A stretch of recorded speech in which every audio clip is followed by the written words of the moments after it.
The throne room of Velcora Prime lay in ruins. Shattered crystalline columns reflected the dying light of 3 suns through the viewport, casting fractured rainbows across debris-strewn marble. Princess Anna stood motionless at the center of it all, her silver ceremonial robes torn and stained with the purple blood of her fallen guards. The Zarkan armada had come without warning. Within hours they had decimated the royal fleet, breached the palace defenses, and executed the entire royal family. Everyone except Anna, who had been hastily crowned moments before the final assault.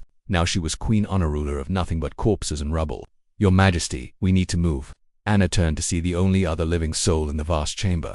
Jack Chen, a human soldier assigned to the royal guard barely 3 cycles ago. He was unremarkable by Velcoran standards, short, lacking the elegant features of her people, his brown eyes too simple compared to their multifaceted irises. Yet he stood there, pulse rifle ready, scanning the shadows with practiced efficiency. "Where would we go, soldier?" Anna's voice carried the melodic quality of her species, though grief had stripped it of warmth. "The Zarkan control the entire system. Every ship, every escape route.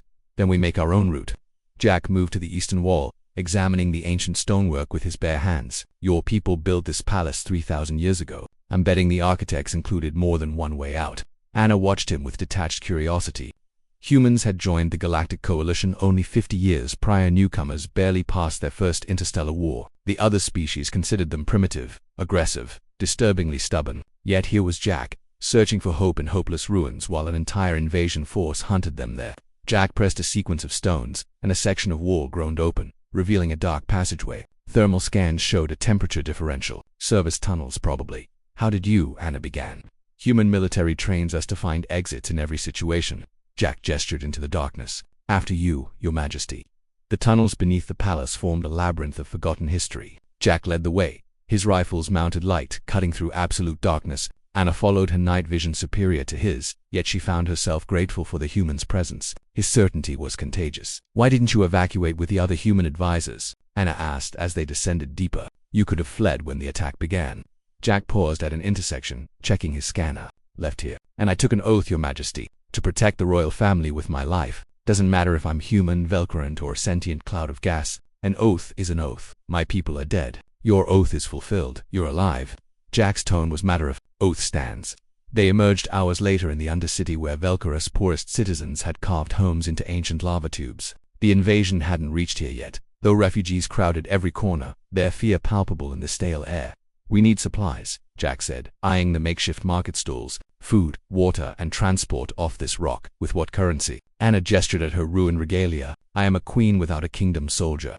Jack smiled, a peculiar human expression that somehow conveyed both humor and determination. "Then we do it the human way. We improvise."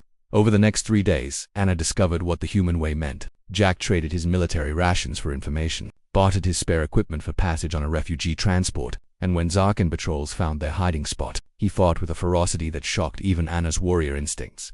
"Humans don't quit," he explained later, as he dressed a plasma burn on his shoulder. "They huddled in an abandoned warehouse, waiting for their contact to arrive with forged travel documents. It's our thing. We're not the strongest species, not the smartest, definitely not the most advanced, but we're too stupid to know when we're beaten." "That sounds like a weakness," Anna observed, though her tone lacked conviction. "Maybe." Jack winced as she applied syntheskin to his wound. "But it's kept us alive when everyone else wrote us off. Your people thought we'd never survive first contact with the coalition, said humans were too fractious, too violent. Now we're everywhere, doing jobs nobody else wants, like babysitting doomed queens, like standing by our friends when the universe turns to shit." The transport came at dawn, a battered cargo hauler piloted by a Terrellian smuggler who owed Jack a favor from some previous misadventure. As they lifted off, Anna watched Velcora Prime shrink below them, her homeworld now under enemy occupation. "Where do we go now?" she asked quietly. Jack pulled up a star chart. "Coalition High Command. We report what happened, organize a resistance, gather allies. The Zarkan think they've won because they took your planet. They don't understand what they've really done." "What have they done?" "They've pissed off humanity." Jack's grin was almost predatory. "Your Majesty, you're about to learn why every other species in the galaxy thinks humans are crazy. We don't accept defeat, we don't forget betrayals, and we sure as hell don't abandon our friends." Anna looked at this unremarkable human soldier, this stubborn, impossible creature who had refused to let her die alone. For the first time since the invasion, she felt something other than despair. She felt hope.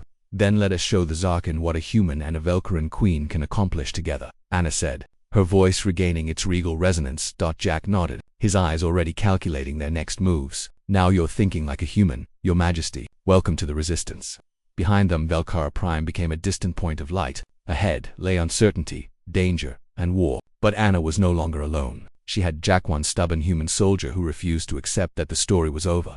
And sometimes, that was all humanity needed to change the galaxy. End.